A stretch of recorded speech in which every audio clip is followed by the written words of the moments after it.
Hello everyone, welcome to online engineering. इस particular session में हम लोग सॉल्व करने वाले हैं अगेन कुछ previous year SSC JE exam के क्वेश्चंस जिनमें एक्चुअली थोड़ा बहुत न्यूमेरिकल पोर्शन है। तो ये सिर्फ और सिर्फ प्योरली थ्योरेटिकल क्वेश्चंस नहीं होने वाले हैं, थोड़ा बहुत न्यूमेरिकल क्वेश्चन यहाँ पर है। किस लेवल का न्यूमेरिकल आता है आपकी एग्जाम में, ये समझने के लिए अलग सेशन में इन क्वेश्चंस को मैं सॉल्व करवा रहा हूं। चलिए देखते हैं सबसे पहला क्वेश्चन इस पर्टिकुलर सेशन का जो 2017 में पूछा गया था। क्वेश्चन बोलता है that a load of 1960 Newton is raised at the end of a steel wire. The minimum diameter of the wire so that the stress in wire does not exceed the 100 Newton per mm square is। तो देखिए actually ये मैं मान लेता हूं that this is the ceiling और यहां से एक वायर लटकाया गया है जिसमें हमने एक लोड लटकाया है। So this is the load and this is the wire. ठीक है, ये वायर है यहाँ पर एंड जो हमारा लोड है वो लोड की वैल्यू दे दी गई है as equals to B 1960 newton. Obvious सी बात है, ये जो लोड है इसका वेट एक्ट करेगा इन द डाउनवर्ड डायरेक्शन और वो ये वायर ही कैरी करने वाला है। हमें पूछा गया है स्ट्रेस की वैल्यू। स्ट्रेस का फॉर्मूला हम सभी जानते हैं, that is force upon area. खैर स्ट्रेस नहीं पूछा है, हमें पूछा है अपना डायामीटर। सो मैं यहाँ पर लिख सकता हूं, देखिए मैक्सिमम जो स्ट्रेस हो सकता है दैट इज 100 न्यूटन पर एमएम स्क्वायर है। फोर्स कितना लग रहा है ये हम लोग को ऑलरेडी पता है, दैट इज 1960 न्यूटन। देखो यूनिट का ध्यान जरूर रख लेना अगर न्यूमेरिकल है तो। एरिया की बात करें, so area is nothing but that is pi by 4 into diameter square. ठीक है सर। सो मैं यहां से अगर लिखना चाहूंगा तो मैं क्या लिख सकता हूं, pi by 4 into d square is equals to be 19.60। Yes और नो।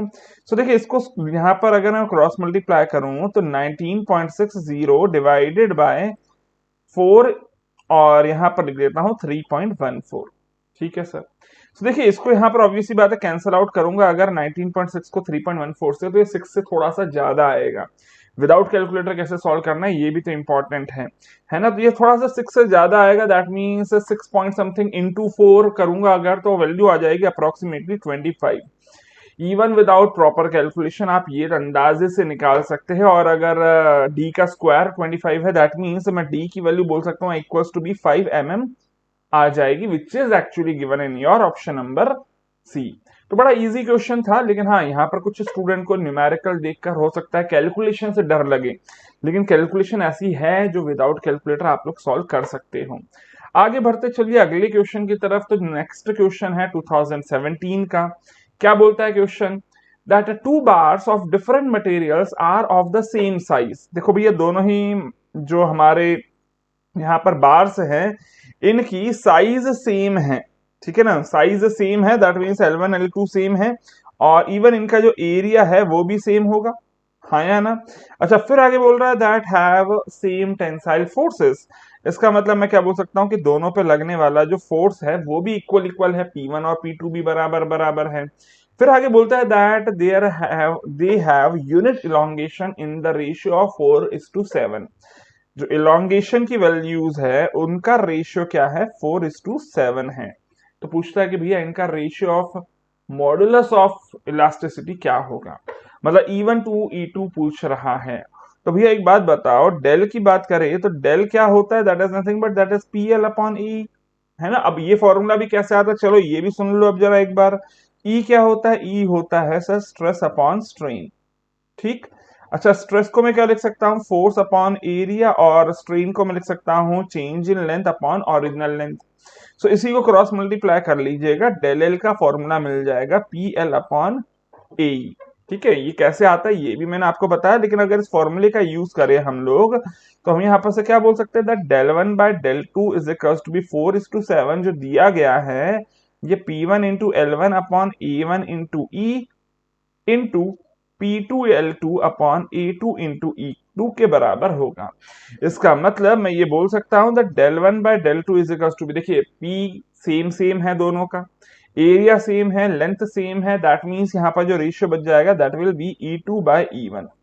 सो इसका मतलब मैं यहां से बोल सकता हूं that E1 by E2 will be equals to be del2 by del1 that is equals to be 7/4। 7/4 क्यों? क्योंकि del 1 by del 2 की वैल्यू 4/7 है, तो इसकी वैल्यू आ जाएगी 7/4। सो दिस इज द आंसर जो एक्चुअली यहां पर क्वेश्चन में पूछा गया था। लेकिन सर आंसर तो मिल गया हमारे ए बी सी में, तीनों में भी, एक में भी यहाँ पर 7/4 नहीं लिखा है। इसका मतलब आंसर कौन सा टिक करोगे? That is your none of these. ठीक है, कोई भी यहाँ पर सही नहीं है। आगे बढ़ते चलिए, नेक्स्ट क्वेश्चन पूछता है भैया, a rod, ये रोड नहीं होगा, रॉड होगा। a rod of a uniform cross sectional area of a length L is deformed by del when subjected to a normal force। तो भाई पूछता है E क्या फॉर्मूला क्या बनेगा। देखो जस्ट अभी अभी मैंने बताया फॉर्मूला ये आता है ना। तो यहाँ पर आप क्या कर सकते हो, E और डेल को क्रॉस मल्टीप्लाई कर दे अगेन, है ना। तो ये क्या बन जाएगा, पी एल अपॉन ए इंटू डेल, ये बन जाएगा। चेक करो जरा कहाँ लिखा हुआ दिख रहा है, P del upon A L लिखा है ए में, ऑब्वियस बात है दिस इज रॉन्ग। गलत है क्या ये?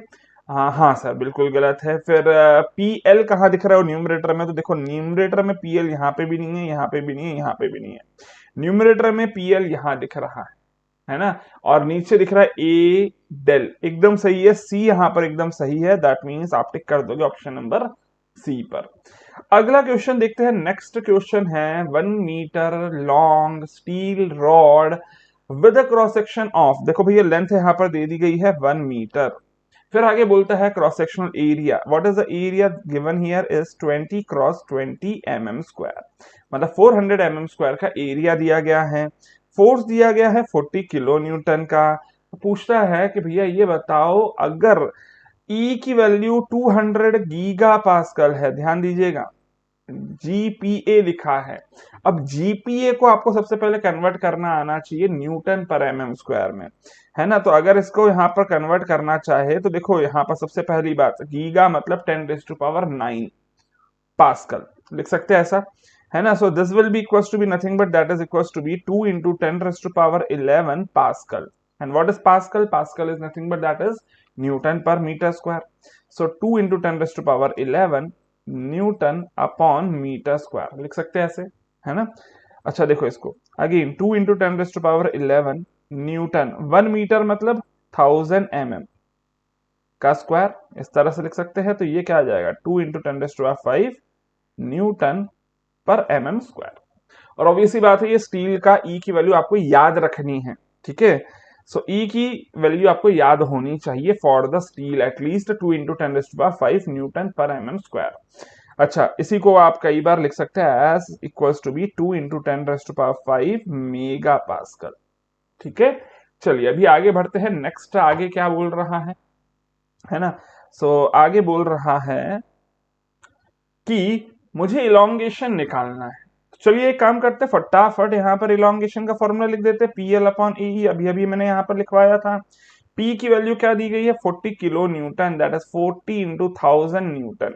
लेंथ की वैल्यू दे दी गई है इक्वल्स टू बी 1 मीटर मतलब 1000 mm, है ना।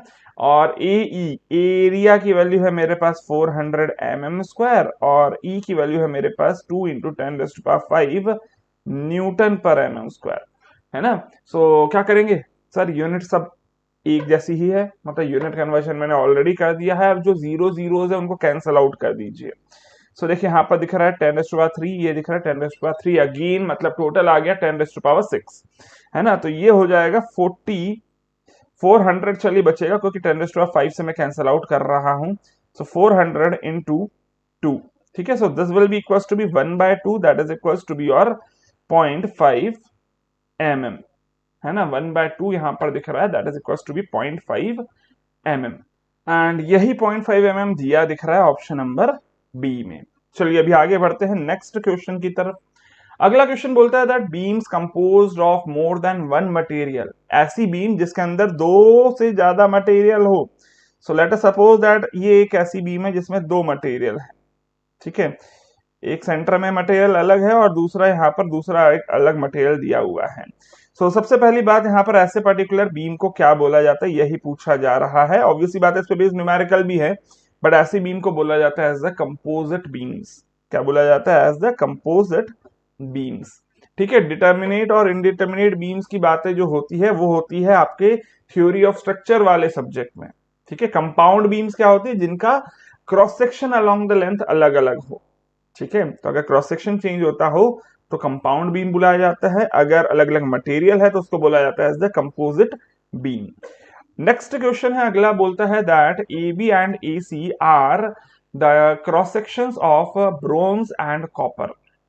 Sigma B and sigma C are their respective stresses due to load P, and if PB and PC होना चाहिए actually, are shared by them, then देखो अगर यहाँ पर कंपोजिट बीम्स की बातें कर रहा है, क्रॉस सेक्शन ऑफ ब्रॉन्ज और कॉपर दोनों दिया है, सो अगर मान लीजिए ये का कंपोजिट बीम है ना, लेट अस सपोज कुछ इस तरह की बीम है या फिर इस तरह का एक बार है। ठीक है, यहाँ पर बार दिया हुआ और इन पे एक्चुअली जो यहाँ पर टोटल लोड लग रहा है वो कितना है, पी है, टोटल लोड कितना है, दैट इज पी है, और दोनों के ऊपर जो लोड लग रहा है वो है पीबी एंड पीसी। ठीक है, सो अगर मैं यहाँ पर आपको पूछता हूं कि अगर लेट अस सपोज हमारा बीम अभी फिलहाल ऐसा नहीं लगा है, हमारा बीम मान लेते हैं यहाँ पर टोटल इस तरह से, चलिए मान ले हमारी हॉरिजॉन्टली ही फोर्स लग रहा है पी। सो मैं यहाँ पर से क्या बोल सकता हूँ, सबसे पहली बात आ जा सकती है कि जो सा लोड है, या फिर एक काम करते हैं इसको पी को यहाँ पर एज इट इज ना दिखाते हुए मैं यहाँ ये फिक्स्ड यहाँ पर एंड मान लेता हूं। तो अब मैं क्या बोल सकता हूं कि ऑब्वियस सी बात है, सबसे पहली बात आ जाती है कि सर जो भी टोटल लोड है यहाँ पर दोनों में डिस्ट्रीब्यूट होगा, मतलब कुछ ब्रोंज उठाएगा और कुछ कॉपर उठाएगा, पहली बात तो है ना। दूसरी बात मैं यहाँ पर क्या बोल सकता हूँ कि सर जो इलोंगेशन है वो ब्रोंज और कॉपर दोनों में सेम होगा, है ना, क्योंकि ये दोनों एक साथ चिपकाए गए हैं, और अगर चिपकाए गए हैं तो मैं यहाँ पर क्या बोल सकता हूँ, देखिए इलोंगेशन का फॉर्मूला क्या है, that is P B into L upon A E, area of the bronze लिख देता हूं, ई ऑफ ब्रोंज लिख देता हूं, is equals to B P C L C upon A C into E C. Yes और no. अच्छा एक बात और समझो, दोनों की लेंथ तो सेम है, इक्वल लेंथ दे भी दिया था क्वेश्चन में, लेंथ और लेंथ कैंसल आउट कर लिया जाए, है ना, तो यहां से मैं क्या देख सकता हूं, that P B upon A B upon E B is equals to B P C upon E C in. अब देखिए लोड अपॉन एरिया क्या होता है, दैट इज द स्ट्रेस, तो इसका मतलब मैं क्या लिख सकता हूं, sigma B upon E B is equals to B sigma C upon E C. Yes और no, that mean sigma B upon sigma C की वैल्यू क्या आ जाएगी, ई बी अपॉन ई सी, है ना, और ये दिख रहा है यहाँ पर, देखो ये बी मैंने ऑलरेडी सही टिक कर दिया था, है ना, ये तो यहां पर हो गया कि ये लोड डिवाइड हो जाएगा दोनों में ही, और बाकी ये हो गया हमारा ए ऑप्शन के लिए। ठीक है, और बाकी ऑब्वियसली बात है, मुझे ये पता है सर जो टोटल लोड है अगर वो डिवाइड हो रहा है तो ये लोड को भी लिखा जा सकता है as the stress into area, है ना, दैट मींस मैं ये बोल सकता हूं पीबी और पीसी का समीशन जरूर है, लेकिन पीबी क्या होगा, stress in brass into area of brass plus stress in copper into area of copper. So ये हो गया हमारा कौन सा option, that is your C option. तीनों सही है, तीनों सही है, ऐसा लिखा हुआ ऑप्शन नंबर डी में, तो इसका मतलब आप फाइनली टिक करोगे डी पर। आगे बढ़ते हैं अगले क्वेश्चन की तरफ। तो अगला क्वेश्चन बोलता है कि भैया एक स्क्वायर ब्लॉक है जिसमें एक सिंपल शियर लगा है, तो पूछता है कि linear strain of the diagonal shall be equal to, भाई linear stress of the diagonal, देखिए एक्चुअली इसके लिए यहाँ पर आप डेरिवेशंस करते हो, डेरिवेशन ऑब्वियस ही बात है, अभी पूरा डेरिवेशन तो यहाँ पर नहीं करेंगे, रिजल्ट जरूर आपको याद रखना था, that the diagonal stress, diagonal strain ये कुछ इस तरह का है, लेट अस सपोज कि यहाँ पर ये हमारा एक एलिमेंट था और इस एलिमेंट पे एक्ट कर रहा है कुछ इस तरह का सिंपल शियर। ठीक, हमें एक्चुअली क्या पूछ रहा है कि लीनियर स्ट्रेन की वैल्यू क्या होगी as compare to the shear strain. ठीक, तो ये इस डायरेक्शन में कितना यहाँ पर होने वाला है लीनियर शियर, ये पूछ रहा है ऑफ द डायगोनल। तो भैया ये यहाँ पर याद रख लीजिए that the strain of diagonal is nothing but that is equals to be the shear strain by 2 होता है।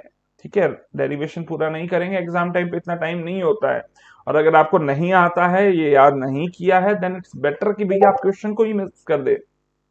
रीजन है क्योंकि इतना टाइम नहीं है आपकी एग्जाम में कि आप इसको डिराइव करें। ठीक है, तो बेटर है कि आप इस पर्टिकुलर तरह के जो क्वेश्चन है या फिर इस तरह का जो रिजल्ट है आप उनको याद करके जाए। ठीक है। बाकी ऑब्वियसली बात है, अगर आपको डेरिवेशन देखना है तो वो तो मैंने ऑब्वियसली बात है करवाया है, लेकिन एग्जाम टाइम पे डेरिवेशन नहीं हो पाएगा। ठीक है, अभी आगे बढ़ रहा हूं नेक्स्ट क्वेश्चन की तरफ। तो अगला बोलता है एसएससी जेई 2018 का, that if all the dimensions of a prismatic bar are double, क्या कर दिया, लेंथ को भी डबल कर दिया, लेंथ को भी अब 2L कर दिया, है ना, ऑफ ओरिजिनल लेंथ, एंड अब जो एरिया है उसको भी मैंने डबल कर दिया, क्योंकि सभी डायमेंशंस डबल हो गई। इसका मतलब समझ में आ रही है बात? सर एरिया डबल हुआ है कि डायमीटर डबल होगा? सर डायमीटर डबल होगा, क्योंकि डायमीटर इज द डायमेंशन, है ना। सो डायमीटर जो है अब नया वाला वो ट्वाइस ऑफ डी हो गया ओरिजिनल वाले का। ठीक है, तो इसको ओरिजिनल को नॉट लिख देता हूं, L naught and D naught. तो बोल क्या रहा है कि भैया stress due to its own weight, let us suppose कि ये एक पर्टिकुलर फिक्स्ड सपोर्ट है, यहां से लटक रहा है एक बार। ठीक है, प्रिज्मेटिक बार बोल दिया, मतलब uniform cross section. So obviously बात है इसका वेट एक्ट कर रहा होगा, लेकिन ये जो वेट है इसके लिए एक गामा की वैल्यू होगी, that is nothing but that is the weight upon total volume of the bar. Gamma मतलब यूनिट वेट। ठीक है, लेट अस सपोज कि मैं यहां स्ट्रेस निकालना चाहता हूं इस पर्टिकुलर एलिमेंट पर। तो ऑब्वियसली बात है इस एलिमेंट पे कौन से पोर्शन ऑफ बार का वेट एक्ट करेगा? सर जो पोर्शन इसके नीचे लटक रहा है उसका, इस पर्टिकुलर पोर्शन का वेट एक्ट करेगा इस लेयर पर, यस और नो? क्योंकि उसके ऊपर वाला जो यहाँ पर है भी, ये यहाँ पर बार है भी, लेकिन उसका वेट तो ऊपर वाले पोर्शन पे एक्ट कर रहा होगा। अच्छा चलिए, ये तो बात समझ में आती है कि सर यहाँ पर हमारे किसी भी लेयर पे किस पोर्शन का वेट एक्ट करेगा। बट अगर मान लीजिए लेट अस सपोज कि मैं ये जो पर्टिकुलर डिस्टेंस है इसको x ले लेता हूं, तो मैं स्ट्रेस की वैल्यू को क्या लिखता हूं? As the load upon area. क्या लिखता हूं मैं? As load upon area. भाई कितने पोर्शन का लोड एक्ट करेगा? जो मैंने लाल कलर से अभी फिलहाल बार का पोर्शन शो किया है, जिसका एक्चुअली वेट किसके बराबर होगा? That will be equals to be gamma into area into the length of that portion जो कि सेक्शन के नीचे है, डिवाइडेड बाय अगेन एरिया। इसका मतलब मैं स्ट्रेस की वैल्यू लिखूंगा एज गामा इनटू, यहां पर एरिया एरिया कैंसल आउट हो जाएगा, that will B gamma into x. हाँ या ना? दैट मीन्स मैं क्या बोल सकता हूं? That stress is varying linearly with x. और अगर मैं यहां पर बात कर रहा हूं मैक्सिमम स्ट्रेस की, तो जहां पर भी एक्स की वैल्यू मैक्सिमम होगी वहां पर ये स्ट्रेस मैक्सिमम होगा। एक्स की वैल्यू मैक्सिमम कहां होगी? जहां पर कंप्लीट लेंथ ऑफ बार हो जाएगा। हाँ या ना? That is at x equals to be L. So that means sigma max will be nothing but that will be equals to be gamma into L. But sir अगर यहां पर check करें तो कोई डायामीटर का कोई टर्म है ही नहीं, क्योंकि एरिया तो कैंसल आउट हो गया स्ट्रेस की टर्म में। इसका मतलब मैं यहां पर ये बोल सकता हूं कि सर अगर आपने लेंथ को ट्वाइस करा है तो स्ट्रेस भी ट्वाइस ही होगा, and that is given in your option number B. चलिए अगला क्वेश्चन देखते हैं। नेक्स्ट क्वेश्चन बोलता है 2016 का कि भैया स्टील रॉड है जिसका एरिया कितना है? That is given as 25 mm square. ठीक है ना? फिर आगे बोलता है that connects to parallel walls that are 5 metre apart. So let us suppose that these are 5 meter apart walls. So this is your 5 meter length and इसके बीच में हमारा ये स्टील का बार प्रेजेंट है. So let us suppose that this is your steel rod. अब क्या बोल रहा है आगे कि sir the nuts are at the end were tightened when the rod was heated at 100 degree centigrade. So what is the initial temperature? जब temperature यहाँ पर हमने क्या करा था, टाइट किया था, तब टेम्परेचर कितना था? 100 डिग्री सेंटीग्रेड था। अच्छा अल्फा ऑफ स्टील दिया, उसके बाद क्या दिया? That is equal to be 0.00012 per degree centigrade, है ना। फिर आगे देखते हैं यहाँ पर क्या लिखा हुआ है, ई ऑफ स्टील दिया हुआ है। देखो जो जो बातें दी हुई है पहले मैं आपको बस वही बता देता हूं, दैट इज 0.2 mn पर mm स्क्वायर। ठीक है। अच्छा क्या बोल रहा है? टेंसाइल फोर्स कितना डेवलप होगा? What is the tensile force at temperature of 50 degree centigrade, है ना। तो देखो फोर्स नहीं पूछा, एक्चुअली स्ट्रेस पूछा है, क्योंकि यूनिट्स अगर आप देखोगे तो ये फोर्स नहीं, यूनिट्स की, यहाँ पर यूनिट किसकी है? स्ट्रेस की है ना। लेकिन अब सवाल ये आता है सर स्ट्रेस आएगा क्यों और कैसा स्ट्रेस आएगा? तो देखो ऑब्वियस ही बात है, अगर टेम्परेचर बढ़ाते हो तो कोई भी पर्टिकुलर मैटर क्या करता है? Matter tends to expand, yes और no? Matter tends to expand. लेकिन क्या सर ये जो स्टील रॉड है ये एक्सपैंड कर पाएगी? जवाब है सर नहीं कर पाएगी। क्यों नहीं कर पाएगी? क्योंकि दोनों ही तरफ क्या है, यहाँ पर वॉल्स है। ठीक है सर, अगर ये एक्सपैंड नहीं कर पाएगी तो इसके अंदर कुछ स्ट्रेसेस डेवलप होंगे, है ना। तो एक्चुअली जो टेम्परेचर स्ट्रेसेस डेवलप होते हैं ना, ये तो बात आई होप शायद समझ में आ चुकी होगी कि ये जो क्वेश्चन है ये टेम्परेचर स्ट्रेसेस पे बेस्ड है। टेम्परेचर स्ट्रेसेस कब डेवलप होते हैं? Are developed due to are developed due to any restriction in any restriction in expansion or contraction, restriction to expansion or contraction। ठीक है, तो अभी ये बताओ यहां पर कि अगर मैंने टेम्परेचर 100 डिग्री सेंटीग्रेड इनिशियली था, उसको मैंने 50 पे कर दिया, तो बार की टेंडेंसी क्या होगी? कॉन्ट्रैक्ट करने की। बार की टेंडेंसी है कॉन्ट्रैक्ट करने की, लेकिन वो कॉन्ट्रैक्ट हो नहीं पाएगा, है ना, क्योंकि वॉल से वो सब वहां पर ज्वाइन किया गया है। तो टेंडेंसी थी कॉन्ट्रैक्ट करने की, लेकिन अगर वो नहीं हो पा रहा है, इसका मतलब उसमें स्ट्रेसेस कैसे डेवलप होंगे? कॉन्ट्रैक्शन को रोकने वाले, हाँ या ना। कॉन्ट्रैक्शन को रोकने वाले स्ट्रेसेस मतलब टेंसाइल स्ट्रेसेस डेवलप होंगे। कैसे स्ट्रेसेस डेवलप होंगे? Tensile stresses will be developed. क्यों?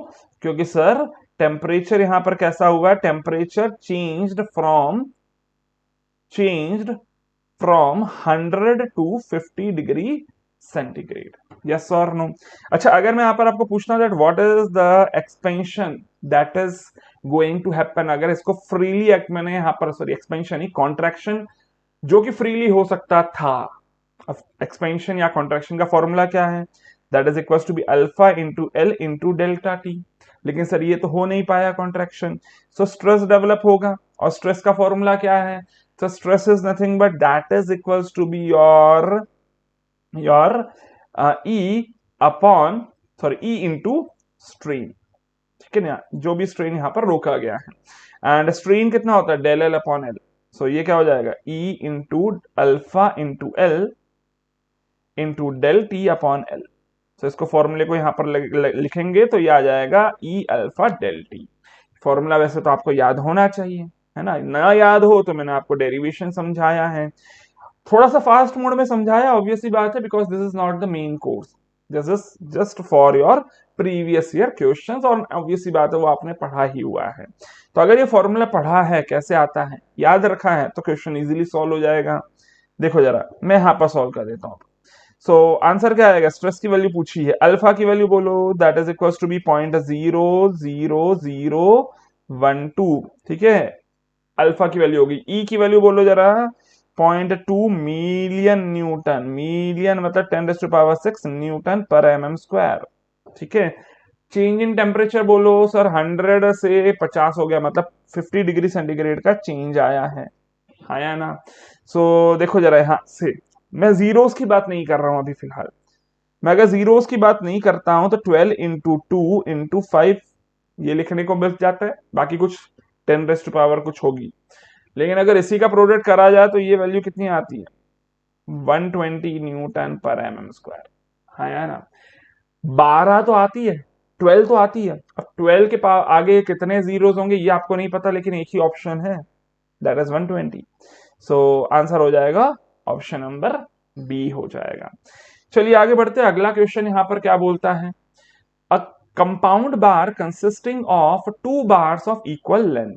ठीक है भाई, एंड फिर हमने यहां पर क्या करा, इसमें हमने अप्लाई करा एक कंप्रेसिव लोड। ठीक है sir, let us suppose that this is a bar, this is a bar, ये एक बार है, हमारा कंपाउंड बार लिखा है, एक्चुअली कंपोजिट बार होना चाहिए। ठीक है,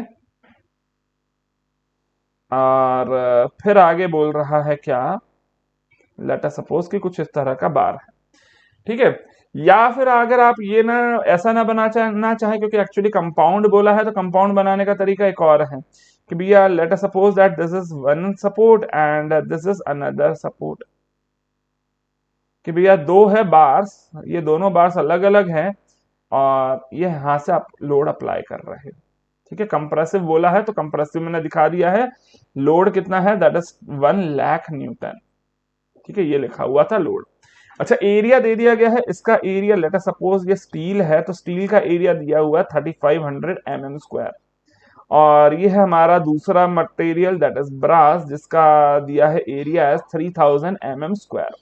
ठीक, सबसे पहली बात, दोनों बाउंडेड है दोनों तरफ से, है ना। लेंथ दोनों की इक्वल इक्वल है, ये क्वेश्चन में भी दे दिया गया था, है ना। फिर आगे क्या बोल रहा है कि these bars are subjected to a total load of 1 lakh Newton.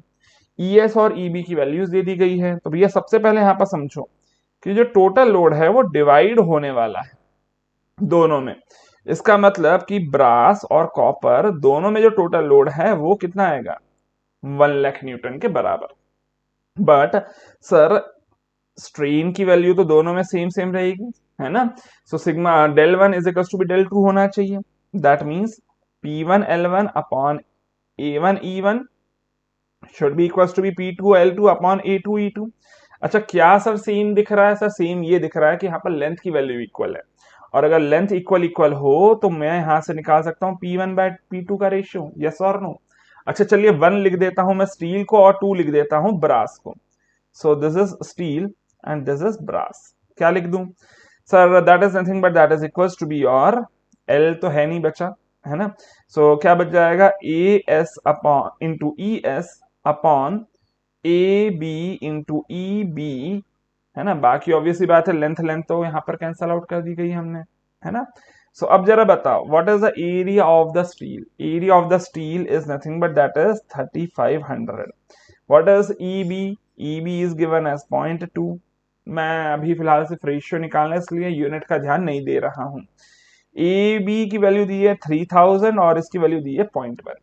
ठीक है, सो क्या बन रहा है, this is equal to be 7/3, ये रेशियो बन रहा है ना। 7/3 रेशियो में 1 लाख को डिवाइड करना है। दैट मीन्स मैं क्या बोल सकता हूँ, पीबी की वैल्यू 70,000 न्यूटन हो जाएगी, और पी एस, सॉरी पीबी नहीं, पी एस की वैल्यू 70,000 हो जाएगी, क्योंकि ऊपर लिखा था पी एस। ठीक है, और बाकी बच गया 30,000 किसका हो जाएगा, फॉर ब्रास। चलो सर ये बात क्लियर हो गई। पूछा क्या गया था, स्ट्रेस डेवलप्ड। तो अभी ये भी बता दो चलो, स्ट्रेस की वैल्यू सिग्मा एस की वैल्यू क्या होती है, P S upon A S, हाँ या ना। सो 70,000 डिवाइडेड बाय 3500 क्या आ जाएगा sir, that is equal to be 20 newton per mm²। In the same way sigma of brass पूछा जा रहा है, तो पीबी अपॉन ए बी करूंगा, कितना आ जाएगा, 30,000 divided by 3000, so that is equal to be 10 newton per mm²। यही तो पूछा गया था क्वेश्चन में। तो बड़ी आसानी से इस तरह के क्वेश्चन को सॉल्व कर सकते इवन विदाउट कैलकुलेटर, क्योंकि मेन जो प्रॉब्लम है ना सर, क्या कैलकुलेटर के बिना सॉल्व हो सकते क्वेश्चन? बिल्कुल हो सकते हैं, करके बता रहा हूं इसलिए, है ना। तो आंसर क्या आ जाएगा, 10 और 20, लेकिन भैया स्टील का ज्यादा है, स्टील का 20 है और ब्रास का 10 है, एक ही ऑप्शन है, that is option number A. चलिए आगे बढ़ते हैं, नेक्स्ट क्वेश्चन है यहाँ पर 2017 का, that in a composite system subjected to temperature rise and with ends constrained to remain together। भाई क्या बोल रहा है कि ends जो है वो constrained है। ठीक है, लेट अस सपोज कि दो मटेरियल का बार है, ठीक है, दो मटेरियल का बार है, कुछ इस तरह का, कुछ इस तरह के दो मटेरियल्स है। ठीक है, लेट अस सपोज कि इस तरह से दो मटेरियल्स का बार है। ना समझ में आ रहा हो तो चलिए इसको मैं थोड़ा सा यहाँ पर कलर करके भी आपको दिखा देता हूं। ये एक मटेरियल है, बाकी दूसरा मटेरियल ये है यहाँ बाहर की तरफ। ठीक है, सो क्या बोल रहा है, the component having lower value of coefficient of linear expansion will experience, हो क्या रहा है, टेम्परेचर राइज हो रहा है ना। तो सबसे पहली बात तो टेम्परेचर राइज हो रहा है ना।